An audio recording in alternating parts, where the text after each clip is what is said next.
Good morning, Cardenas. RJ back with another video. So let's get to it. Today's random Mike Schmidt item of the day from 2005.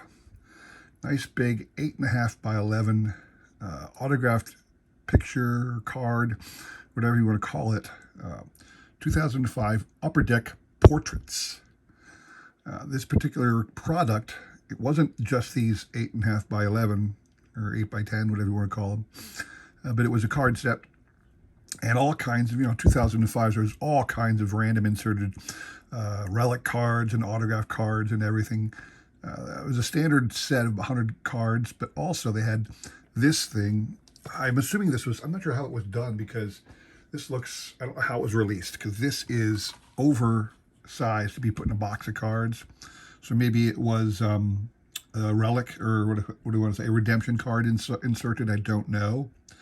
But for this size, the autographed 8 by 10s, they had 34 cards, 34, I don't know what they call this, 8.5 by 11 photos, card stock photos of current stars, veteran players, and Hall of Famers. So this is the Mike Schmidt version, obviously.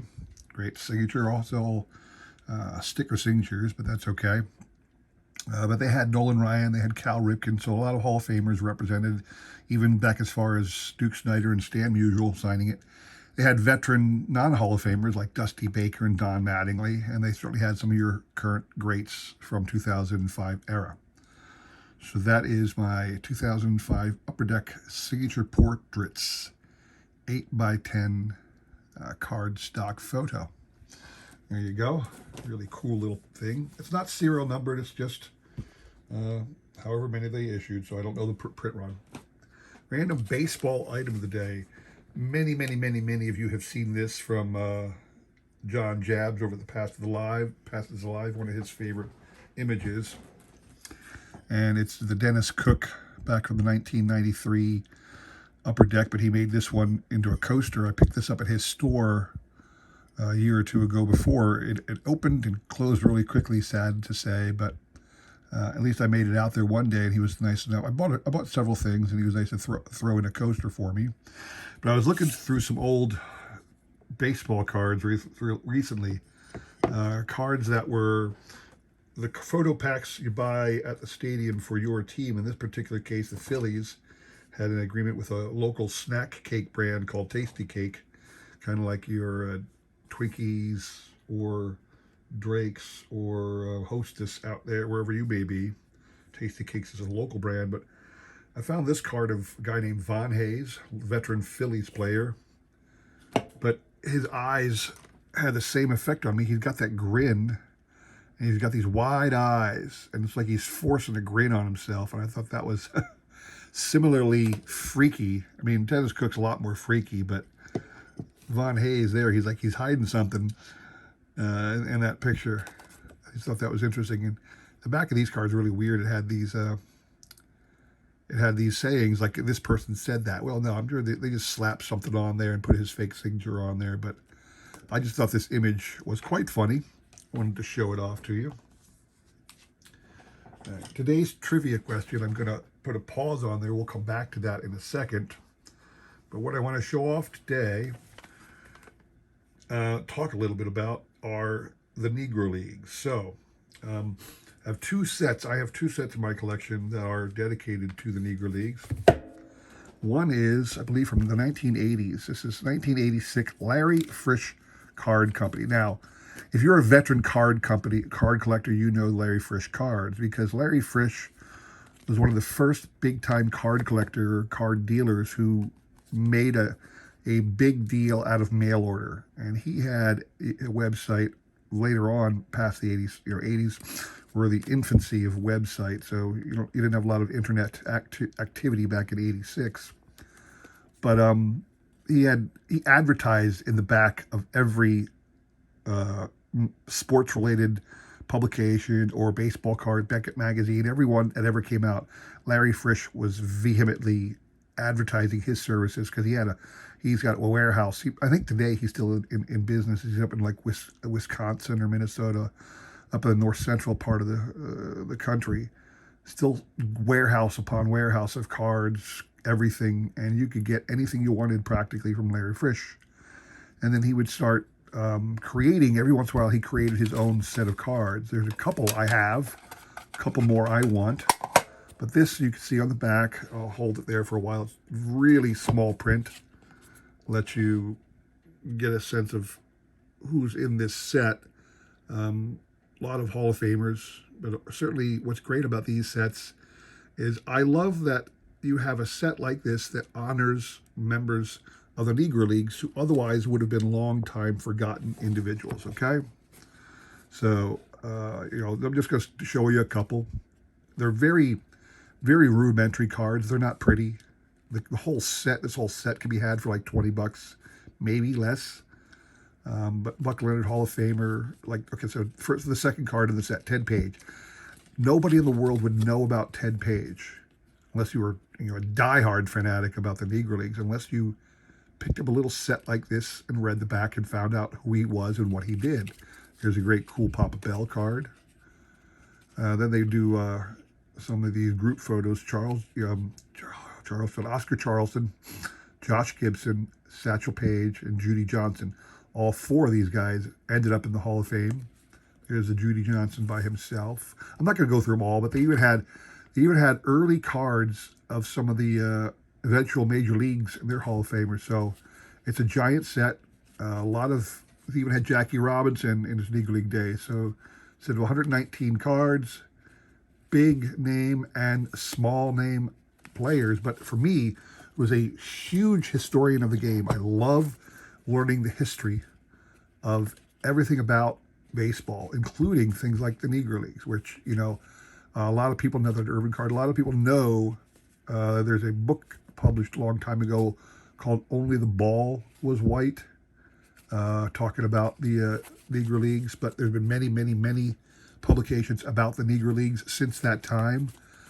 But people don't read a lot of books, but we all collect cards. So for you to pick up a set like this, that's a really cool thing to do because it's very inexpensive, and you get a great card set with all kinds of Hall of Famers, and you get to learn a little bit about the Negro Leagues. Now, here is another set that's equally fantastic. In fact, what's great about this set is it looks a whole lot better. So, back in 2020, they put out this set. It was put out by a group of different organizations to earn money for the Negro League Hall of Fame. So this were the individuals who participated in constructing the set. Something called 2020 Dreams Fulfilled Limited plus the Negro League History.com. There were 5,000 of these sets. Now, I bought two when they came out for two reasons. One, I wanted a full set. This is my full set. Secondly, I wanted cards that I could take from the other set and put into my Hall of Fame binder, which I did. And I wanted to be able to trade anything I didn't necessarily need. So it was a really great purchase for me. I'm going to show the cards in a second. But one other thing is it said it's limited to 5,000. Believe it or not, there's still a lot of these available. And I know that the Hall of Fame itself, the Baseball Hall of Fame up in Cooperstown, the gift shop has several of these available for purchase. You can find them on the bay occasionally. I think when I bought it originally, since it's a fundraiser, I want to say it might have been like $50, but it's been a while. For all I know, it really was only like $20. I can't recall. But whatever it was, I promise you this, I had no problem paying the money. I was happy to do so. And I think this is one of the best sets I've ever purchased. Now, again, the quality of the cards are a whole lot better than the Fritsch cards from back in 1986. So, show you off a little bit more about what's in the set, because there were several advertisement cards trying to advertise the various agencies that help produce the card. So, buy that card. This is I think just an advertisement for somebody who put in a little money to help the set. It was either an auction house or an eBay. Somebody in East Brunswick, New Jersey, probably a card store or, like I said, eBay store. Buy that card. There is a interesting card here. Vintage sports cards and memorabilia bought and sold. Some guy selling his advertisement. On the back, a very famous card of in the Z-Net series, a guy named Clacton Cake. Can barely read it, but one of the things is it's one of the rare cards that was produced by a major set, the Z-Nut company. This is a famous set, but it had an African American player in it. He was playing. He was able to sneak into a couple games in the minor leagues that year before they kicked him out. And the day they were out there taking pictures, the Z-Nut company, whoever did it, picked up him, and he was included in the Z-Nut card set, one of the rarer ones you can pick up in that card set. So you have another advertisement, NegroLeagueBallers.com. Not sure if this is a website of history versus a website that sells something, but nice little, what I think looks to me like a Satchel Paige bat. Maybe it's a Jackie Robinson bat. It's difficult for me to see, but that was a company. Here is the Negro League history. It's another website that sells a lot of things. They are marketing the Negro Leagues, all kinds of various paraphernalia, baubles, T-shirts, mugs, and so forth. And then lastly, here is, I'm going to hold this one a little bit so you can read it. This is a card, double-sided, that talks about what this set is, okay? I'm going to hold it there so you can read this set. This side talks about what is all about this set, who produced it, how it got here, what was behind the thinking of doing this. Certainly was for the 100th anniversary of the Negro Leagues themselves, but I just wanted to show off that so you can learn more about this set, but I want to show off the cards too. So here we go. I'm going to compare the two card sets. So here is the Larry Frisch version, which I said was very rudimentary, very basic. This is the other set. Now, every picture in here is artwork. None of it is black and white photos. It's all painted art. And it has a much better look to it, much better feel to it. And the back has a lot more interesting information. And if the person did make the Hall of Fame, it said so right up there. So Ray Brown is a Hall of Famer. Where are you going to get a Hall of Fame Negro League card unless you buy a set like this? You're just not going to find it. It's so difficult. That's one of the biggest reasons when I found this set, and I think I found it online. I actually bought it from the individual or the corporation that manufactured it. Happy to do so. Let me give you another good example. A guy named Bud Fowler just got elected to the Hall of Fame a couple of years ago for his contribution to baseball in the early years. If you take a look at his career, take a look at those years. Back in the, I thought it had, but basically in the late 1800s, if you leave the text, he was playing in the 1880s, actually into the 1870s, if you see. In the 1870s through the 1890s, he was playing professional baseball. Now, it wasn't always in a minor league, although he certainly did appear in a couple of minor leagues back then. Certainly never was a major leaguer. But Bud Fowler is now in the Hall of Fame. Where are you ever going to get a Bud Fowler card unless you buy a set like this? And there are several other Hall of Famers. It's got Josh Gibson. It's got Satchel Paige. It's got all the big name players.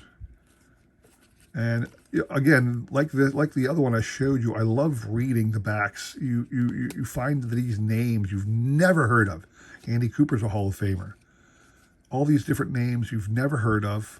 I showed off a couple of these. Moses Fleet Walker. He was the first African American actually to play in Major League Baseball, well before Jackie Robinson. He played a season in 1884 with the Toledo Blue Stockings, sometimes called the Mud Hens, but he was in the American Association, which at the time was considered a major league. And actually him and his brother temporarily played. for one season in the American Association. He was one of the best catchers in the game. Josh Gibson. Again, they have all kinds of Hall of Fame players. People that, like me, I know all the Hall of Famers by name. Biz Mackey is a Hall of Famer. A lot of you, as I'm reading these names off, are going, who? Cool Papa Bell. Everybody knows Cool Papa Bell. And Josh Gibson and Satchel Paige and all that. There's a nice Satchel Paige card. But I just wanted to show off this card, not because I necessarily wanted you to see a cool card set, although I do. Not because I want you to run out and grab something for your collection, although I certainly would like to see that as well. But too often as collectors, maybe I'm speaking from the lens of a person who's fascinated about baseball and nothing but baseball. I do not follow the other sports. If you know my channel, you know that. I'm addicted to baseball. I'm addicted to the history of the game. So some of the things I collect are mostly because they give fascinating insights into the history of the game, not necessarily into the history of specific players. When you talk about the Negro Leagues, pretty much everybody knows these two names, Satchel Paige and Josh Gibson. This Josh Gibson is an insert from the 1994 Ted Williams Card Company. And this Satchel Paige was from Topps Archives just recently. I can't remember. Let me see if I can read the year 2022. So this is a 2022 Topps Archives of Satchel Paige on the St. Louis Browns. But Satchel Paige and Josh Gibson are the only two we think about typically when we think about the Negro Leagues. Almost everybody else is lost to us as basic collectors. Unless you learn about the Negro Leagues, unless you study the Negro Leagues. And again, a lot of us may not want to buy a book and read it, but since we're card collectors, I hope you'd all want to buy a card set that features the Negro Leagues, and there just aren't enough of them. I would love to see another company come out there and put in another Negro League card set. And the issue is that who's going to buy it? People like me are going to buy it, but the average collector just doesn't care. It's sad. They just don't care to have a set of Negro League stars. We all want to collect our team, our player, vintage, slab, and all that. And these reprint cards have just zero value. So, that's a little bit of my pitch on who is the, why should you collect Negro League cards, buy a couple Negro League cards, have a couple in your collection. That's my little pitch for that. Now, I told you we'd get back to the trivia question. So, one of the things people think about it when they think about the Negro Leagues is they think it only was from the 20s up until the integration of baseball. People often consider it because this set right here, the one I just showed you, it said it was celebrating the 100th anniversary of when the Negro Leagues were formed in 1920. That's only half right because people have been playing. You saw I showed the card of Bud Fowler. Bud Fowler had been playing since the late 1800s, and in fact, there were teams of African-American players since baseball began. They were segregated. They weren't allowed to play typically with white players, rarely on the same team, but often they would barnstorm. They would play each other in matches. And even in the late 1800s and the early 1900s, there was an attempt, and they succeeded in forming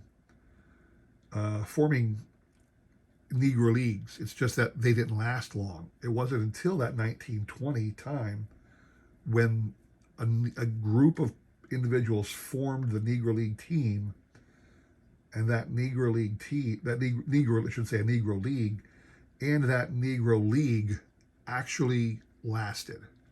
So that 1920 is what we think about of the Negro Leagues. The Homestead Grays, the Pittsburgh Crawfords, the Kansas City Monarchs. That's where those great teams came from, that 1920 league. So my question to you is, who is generally regarded as the founder of that Negro League era? Who is generally regarded as the founder of the Negro Leagues? Now, I will give you a hint. As I was showing you, flipping through that card, you'd probably have found the name if you took the time to learn. So that is my question to you. Your prize for throwing out a guess is a really cool Ketel Marte Panini Prism, a fearless thing, a Mojo Refractor kind of a card. And it's numbered, if you look up here, to 149. So if you're a fan of it, it's from 2021 Panini Prism. A fearless insert of Ketel Marte. So if you're interested in really shiny Mojo Refractor kind of serial numbered cards, this would be right up your alley. If you could tell me the individual who is credited as being the founder of the Negro Leagues. So send me an email with the correct answer. I will include my email in the description below, along with the repeat of the question. You will have today and tomorrow to answer, and we'll pick a winner on Sunday, all right? Good luck to everybody. Thanks again for watching. If you enjoyed that video, please consider liking, subscribing, commenting, and all that jazz. And I hope to see you again on Wednesday for some more trivia great prizes. Thanks a lot. Take care.